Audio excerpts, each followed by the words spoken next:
All right, so the very first project I worked on, probably recognize this as the Wylock's Tavern, my kind of version of that. So the first way that I did shingles, I used his technique, but I actually used foam core.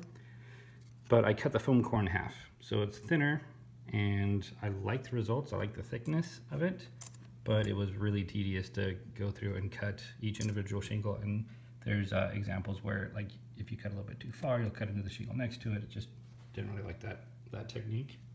So then this was my second project I worked on. This was the Guild Build Challenge for October. And I wanted to slice off a little bit of time from that. So I did not cut them in half. I just used these fat, thick foam core. And I don't really like how it turned out. I think it's a little bit too thick. Kind of gives it this exaggerated, cartoony feel to it. Didn't really like how that turned out. So then, my next project, I wanted to use this chipboard that we got online. It's pretty thick. It's a little bit too thin though. I was expecting it to be a little bit thicker. But yeah, this is actually the December Guild Build Challenge. There's my little ornament up there, lighthouse thing. Anyways, but I don't really like how thin it was, and you couldn't really get a lot of the texture on top of it. So I did the best I could with paint, trying to paint a texture, but yeah, I didn't really like the results on that. So this is the new way that I discovered. I don't know if people have used this technique before, but this is the one that I'm going to be using moving forward. I like the thickness of it. I like that you can actually texture, add some nice subtle texture to it as well. And I will show you how I made these. And the bonus is, it's about 1 billion times faster than all the other techniques. Alright, so the first type of shingle I'm going to make is the larger flat shale slate, I think they're called.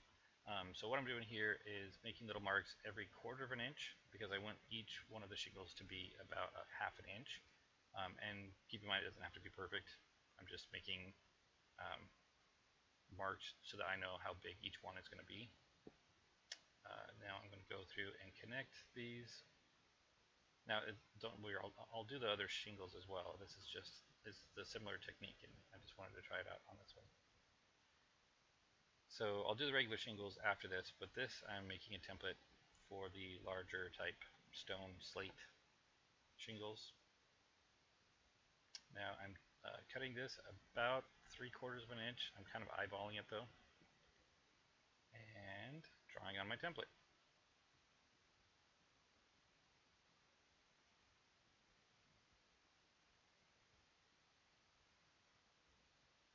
So keep in mind, it doesn't have to be perfect.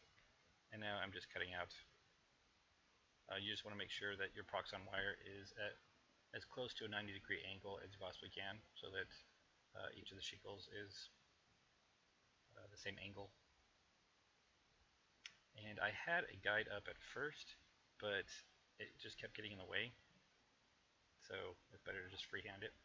Alright, so now I don't use tinfoil balls to texture. I grab a chunk of concrete, because tinfoil balls, you use them 4 or 5 times, and all of the points are rounded over, and they're kind of worthless. So I just use concrete instead. So after you get it textured up, you just slice it through, super thin slices. I actually sliced it thin enough to get 7 or 8 different strips out of this. So yeah, then I start texturing up again. Went ahead and textured both sides, because I'll get to the end of it. You'll see why. So slice off another one, texture it up, slice off another one, texture it up. This is the technique. So you're not going through and doing the tedious each individual shingle 1,000,000 times. You're just doing it once. And then you can texture it up, slice it through. Look at all these that I made. Super quick. And yeah, so once they're done, you just kind of offset them once you're going to be gluing it onto the roof. And it'll look something like that. It'll look better once it's all painted up, obviously. Okay, so now to make the template for the regular type shingles that I made. It's the same exact technique that Wylock shows in his video, where just randomly, I actually like more random looking tiles, so I try not to do it exactly even. And then when I go back and cut, again, try to make it as random as possible. And again, this doesn't have to be perfect either, because this is just a guide for when you're doing it freehand. The first time I did it, I actually didn't even use a template. I just kind of eyeballed it, and it worked out just fine. But I figured this might make it a little bit easier, is to have some kind of indication, just so that the scale of the tile or the shingles don't get too crazy different.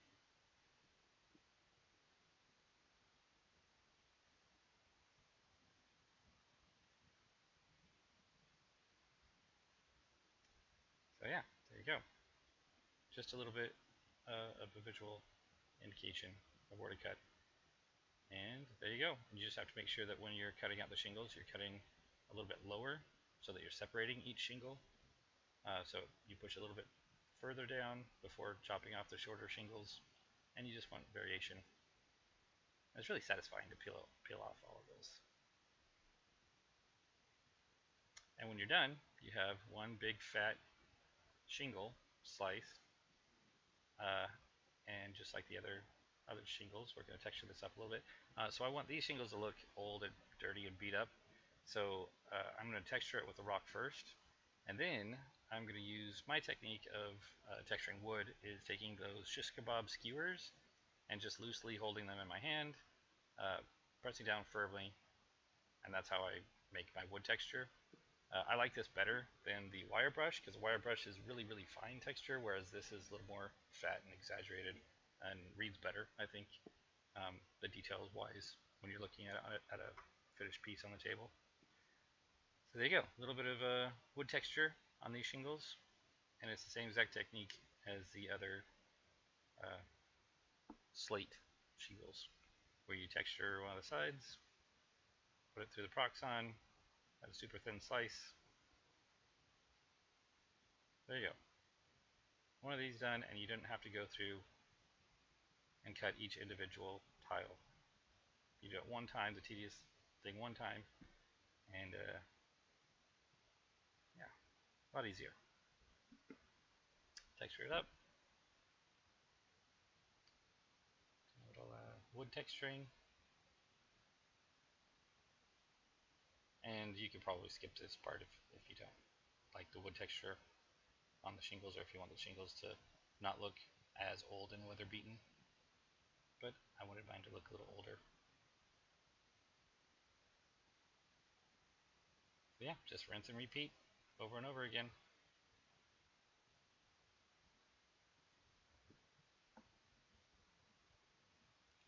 Alright, probably speed this up even more. So I went ahead and textured both sides.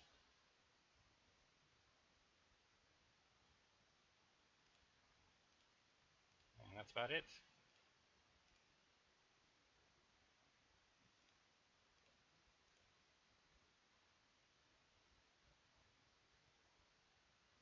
So the trick is to do the tedious individual shingle work cutting once on a really thick piece of XPS foam, and then it's much easier. You don't have to do that tedious thing over and over for each individual strip. You do it once for a big fat strip, and then you just slice it down.